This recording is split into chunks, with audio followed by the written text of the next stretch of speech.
yung blessing dala ng aking asawa. 5 kilo daw to lahat. Ito yung lapu-lapu. Ito. Tapos to masarap to sabawin. Lahat to masarap sabawin kasi lapu-lapu to Lilinisin ko to ngayon para ilagay ko sa ref. Para may pang kami. Budget namin. Ulam, pang araw-araw. Sarap-sarap naman ulam. At ito na nga guys, ang napili kong sabawin. Yan yung lapu-lapu. At kulong-kulo na rin yung ating paglulutuan. Ordinary lang tong pagkasabaw kasi yan ang gusto ng ko. Yan. Lalagay na natin ang isda. Isa-isahin lang natin para pakalaki Sarap ng ulo na yan. Nakal. Yan. Sarap-sarap ng ulam. Ito ang ulam ng mahirap dito sa Bohol. Lapu-lapu. The very expensive fish in Metro Manila. Napakamahal nito sa Manila. Ayan. Kaya na guys, kulong-kulo ng ating lapu-lapong may sabaw. Ayan. Sarap-sarap ito. Alam niyo ba, napakatagal ko ng Maynila. Hindi ako nakatikim nito doon.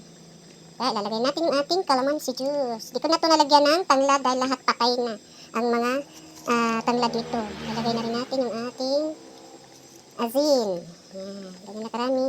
At itong ating pampasarap. Ubusin ko na to. Bawas na rin yun Ayun na guys, maluluto ng ating sinabawan na lapu-lapu. Wow na wow naman talaga. Ang sarap nitong higupin ng sabaw. Katutong buhay talaga sa Maynila. Kasi to, napakamahal na isda to doon sa Maynila. Siguro nasa mga 700 ng kilo nito or 600, ganyan. Dito, ang bili ng asawa ko is 350 ang kilo.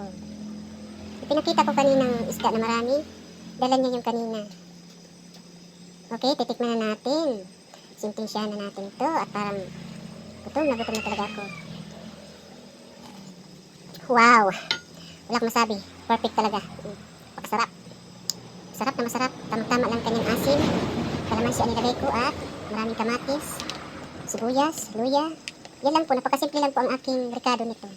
Pero po ito ay napakasarap. Okay guys. Ito na ang aking niluluto.